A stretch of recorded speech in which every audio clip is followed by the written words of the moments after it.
Are we setting up white smoke or black smoke for Conclave? Let's talk about it now.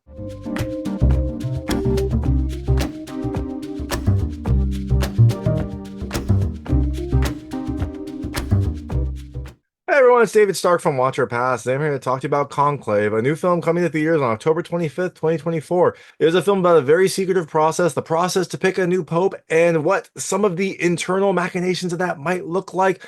My hot take is I definitely think you should watch it. I really liked it. I thought it was like a dark, dramatic look at this process with great music, a fantastic cast, and plenty of religious and moral drama. It's not going to be for everyone. I'm pretty sure it's not going to be for everyone, but I enjoyed it. I liked it. I really liked the kind of the gravity of it all, the dark tone, the cinematography, everything about this I really enjoyed. So I definitely think you should check it out. And I'm going to tell you all about the film, a few things I liked, a few things I didn't like, and then really quickly go into a recap. So as you can imagine, there'll be spoilers in the recap. If you don't want to know what happens, if you don't want to know if they send up that white smoke and who that white smoke is for, then I would turn it off when I get there. Before that, though, I'll keep it vague. I'll keep it spoiler free. Let's try to get to those spoilers. So in Conclave, you have the process to pick a new pope. You have the pope that has just died, and the process falls on Cardinal Lawrence, played by Ralph Fiennes. He is tasked with organizing this conclave and making sure it goes off without a hitch. Is he able to do that? Well, there's a lot going on when you've got cardinals from all over the world. There's a lot of drama, there's a lot of jockeying, and there might be some backstabbing. So, things I liked about this movie. The first, I love the cast. You got a fantastic cast here. You got Ralph Fiennes, you've got Stanley Tucci, you got John Lithgow, you've got Isabella Rossellini. Just a wonderful cast. I loved all their characters. I thought they all played really pivotal roles. And then you have a great supporting cast as well. All the other Cardinals who provide some drama, provide some insight. It is just a wonderful cast to tell the story. The second thing I love the music. It is, as with everything in this movie, strong, dramatic. It has heavy strings. It has heavy classical. It lets you feel the gravity of this whole situation, and it is perfect, and it comes throughout. The third thing I love the minutia. I'll go into this a little bit later, but there were some like little touches here that I really enjoy. I really appreciate kind of like how the film kind of like contrasts the big conclave with some of the other things that are happening around the world. The fourth thing I love, kind of related, I love the pomp. I mean, you have this big, elaborate process. You've got everyone in their robes. You've got this very ornate, kind of like very intricate ceremony that goes into how they pick this pope, and I thought it was fantastic to see. The fifth thing I love the cinematography. It's kind of the cinematography and the tone. It is a dramatic movie. It is a dark movie. I mean, not like dark subject matter, but the seriousness and the gravity of what is going on leads to like a darker tone, leads to like some very serious shots and some interesting shots, like some beautiful shots of Rome, of the Vatican, of what, you know, it might look like inside this place. And there's just a lot of really great shots, great use of like colors, great use of like very stark base colors and things like that that I thought was fantastic. It just really gives you, again, everything about this movie heightens the drama, heightens the gravity of the situation, and the cinematography does that as well. So things I didn't love as much about this movie. The first, this is actually not really a negative, but you might not appreciate it. I actually didn't mind it, but it is a slow movie. So if you are interested in something that is maybe a little bit more upbeat, this is not it. If you're interested in something that's a little more fast paced, this is not it either. There's plenty of drama. There's plenty going on, but it is a slow process. It is a slow, like ritualistic process. And so if you're not into any of that, you're not going to enjoy this movie. The second thing I didn't love as much, the ending has a very sudden shift, and it fits with the like it kind of makes the ending happen, but it felt like a very big departure from what we had already seen. So I'm not going to go into it here. I'll go into that in the recap. Just know Conclave comes at the years on October 25th, 2024. Like I said, I liked it a lot. I definitely think you should check it out. I thought it was fun. Look, I was raised religious, so this kind of stuff is always interesting to me. Always interesting to see like the inner workings of the church and how, you know, some of the like church dogma may or may not conflict with some of the like actual teachings. So that kind of stuff is always interesting to me. So I was definitely appreciative of this movie. It's not gonna be for everyone, but if you are interested in any of that stuff, or you just like good acting and like dark dramatic stories, then definitely check it out. So I'm gonna really quickly go into a recap of this movie. So if you don't want to know what happens in this movie, I would turn it off now because there will be spoilers. So starts with the big incident. It's not really a big incident, but the Pope dies suddenly. And so his inner circle is called. They, you know, record the Pope's death. They seal off the room, and the Pope's like close, like second in command, it seems like the close confidant, Cardinal Lawrence, is kind of tasked with leading the conclave. So he has to arrange this. This conclave is this process whereby cardinals from all over the world come to the Vatican. They are sequestered from the outside world. They're basically sealed off from any information of the outside world, anything that could influence their decision. And they have to keep voting until they pick a pope. And so that is what Cardinal Lawrence is tasked with. He has to get everyone there and then kind of protect the sanctity of this conclave and make sure that the, next pope is the like right person for the job.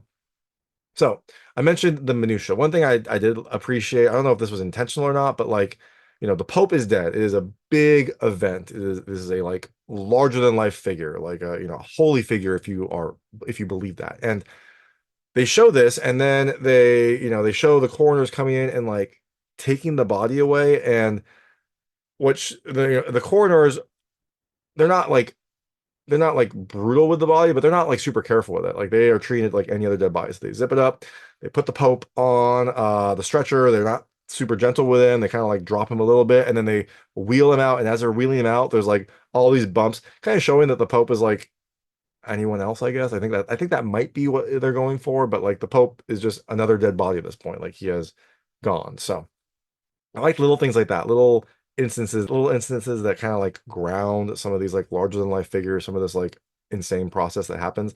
I liked little things like that. So Cardinal Lawrence gets all the cardinals together for this conclave. And the way that goes is they all gather, they have to vote. The next pope has to get a majority of the votes, and they just keep voting until someone has a majority. So there are some early favorites, though. There is Cardinal Bellini, played by Stanley Tucci. There's Cardinal Tremblay, played by John Lithgow. There is Cardinal Tedesco, who is a like hardline conservative. And there's Cardinal Adeyemi, who is a black cardinal that has early support. So everyone comes in here, and the last pope was like, I guess, a little bit more liberal. And so some of the cardinals, including Bellini and Lawrence, are trying to like keep that going, trying to keep the church making progress. Tedesco is on the other side of that. He thinks that the church has gone too far and he wants to like pull it back into the traditions and things like that. So you get some ideological differences as well in this process. So the votes come in, and Adeyemi is an early favorite. He doesn't get a majority, so they keep voting. But early on, a scandal happens that makes him drop out of favor. One of the nuns who was brought in mysteriously to like help here, turns out that Adeyemi and her had a child years ago, 30 years ago, when he was much younger. It was a mistake. It was definitely not great for him, and because of this revelation, he doesn't like get in trouble, but it definitely causes some issues with his candidacy, so he drops out of favor. So after Adeyemi is out, Tremblay and Tedesco seem to be like the most the most likely candidates, but there are questions about Tremblay. Tremblay seems to rub Lawrence wrong. Eventually, Lawrence has heard some things about the Pope maybe like asking Tremblay to step down right before he died because of some scandal. And so all this uncertainty leads to Lawrence breaking into the Pope's room. What happened when the Pope died? They seal the room. They like put ribbon on there, they seal it with wax. I think this is supposed to, I don't know if it's supposed to preserve the sanctity of the room or to like make sure that the only person to enter next is the next Pope. But Lawrence breaks that seal to go in, and inside the Pope's room, he finds this report that the Pope initiated that seems to imply that Tremblay was sending money to other cardinals in order to gain support. So for like a year before the Pope died, Tremblay must have known the Pope was in poor health, and so he was starting to gather to marshal his troops to try to make sure that he could be the next Pope. There's also a concern that Tremblay was the one who arranged this nun to come and like tank Adeyemi's candidacy. So Tremblay seems to be having his fingers everywhere, and that is not great for the next Pope. So Lawrence confronts him, and he denies it, but then one of the nuns, like a very close confidant of the Pope, confirms it. She says, no, this is all true. Like he was concerned with you, blah, blah, blah. And that seems to tank Tremblay's candidacy, which is good if you want like a good person to be the Pope, but it's not great for like the liberal wing of the Cardinals because Tremblay was at least, more liberal than Tedesco. And so with Tremblay gone, and like the scandal that happens because of it, they're worried that Tedesco might kind of like get the favor. And so because Lawrence confronted him, Lawrence also quietly becomes like a candidate as well. Like people seem to like that he is, confronting people. People seem to like that he has a hard line on this. And so he starts to gather some support, and he starts to kind of like think that maybe he could be Pope. The entire time he's been saying he doesn't want to be the Pope. He actually wants to resign. He doesn't want to be a cardinal anymore. But as the momentum picks up, you can see the like the draw of it, the like sweet draw of power kind of get to Lawrence a little bit. And then there's a big impactful vote where Lawrence finally votes for himself. He had previously been voting for other people. He voted for Bellini before. He believed in Bellini. Bellini also said he like didn't want to be the Pope, but later on he kind of like capitulates that and realizes that he does want to be the Pope. Well, Bellini didn't get the favor. Lawrence seems to be getting it, so Lawrence ends up voting for himself. A big moment for him. He goes to cast his ballot, and then boom, with the windows explode, and there was apparently a car bomb outside that blew up, caused the windows to like blow in. Minor injuries, no one hurt, at least inside the Vatican, but minor injuries to all the cardinals. And they all meet to figure out what happened. And so we find out that there was a car bomb outside and then a coordinated attack of suicide bombers in various cities as well that caused 52 to die and many more to get injured. And after this happens, Tedesco, the like hardline conservative, gets up on his soapbox and gives a speech about how like we're in a religious war, like they're now at our gates, they're attacking us here, and we need to go back and like take the fight to them essentially. And it is a fiery speech. It seems to get some support, but then Benitez, who is this like dark horse cardinal, this cardinal that apparently was serving in Kabul and like served in secret. The Pope made him a cardinal in secret so that no one would know that he was a cardinal because that would turn him into a target because he was in very dangerous spots. So he actually showed up randomly.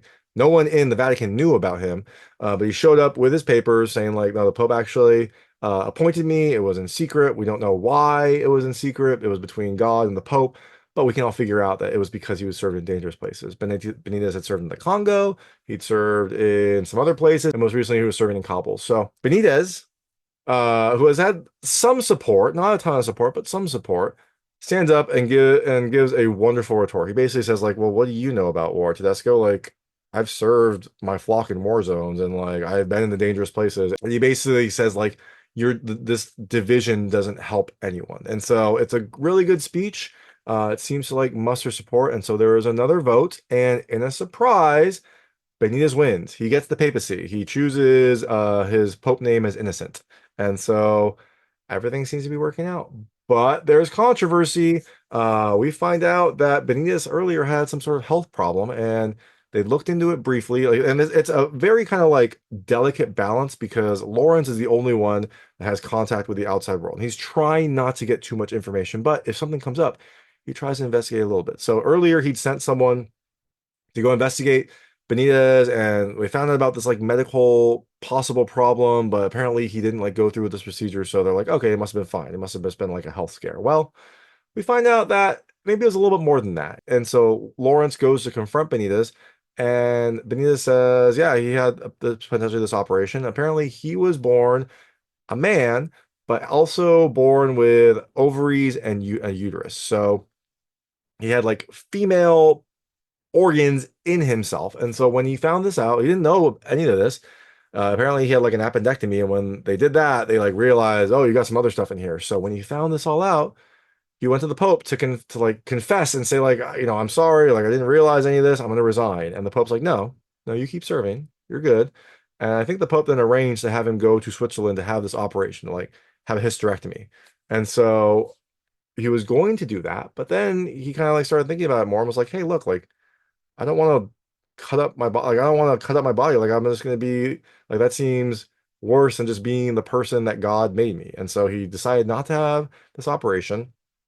The way he explained it was decent enough for Lawrence, and so Lawrence kind of like drops it. Like he doesn't go any further into this, and so the new pope is announced. Benitez is the new pope, and so they burn the ballots. The white smoke goes up, and everyone rejoices. And after this, everything kind of opens back up. There's this nice scene where like Lawrence is outside of his is like doesn't have his cardinal robes on, just has his like normal priest clothes on. His windows open up because they've been closed ever since because they couldn't get any information from the outside world. So his windows open up. He looks outside, sees the Vatican returning to normal, and it seems like maybe everything will be good. We'll see. We'll see what happens. But that is Conclave. Like I said, I liked it a lot. I didn't mind the slowness, but I think if you are not interested in this, you might find it very, very slow. And the whole like explosion outside the Vatican, the windows blowing up, it just felt like a very different tone. It was a big moment. It definitely was an moment, like a wow moment. And it did barrel us towards the conclusion, but it felt like a very different type of movie than we'd seen before. I thought that Benitez would slowly gain support and kind of like people would slowly go behind him. We'd see some more political maneuvering and things like that. But they had this sharp turn when this explosion happened. And it wasn't a bad scene. It was an interesting scene, and it provided this like great back and forth speech between Tedesco and Benitez, but it did feel like a very big shift in tone from the overall film. So anyways, that is Conclave. Like I said, I liked it a lot. I definitely think you should check it out when it comes to theaters on October 25th, 2024. And if you do watch it, let me know what you think. Let me know what you liked and didn't like. I would love to hear it. And thanks so much for watching. If you like this review, please like and subscribe to this channel. It helps me out a lot. Make sure all my new content goes straight to you. Thank you.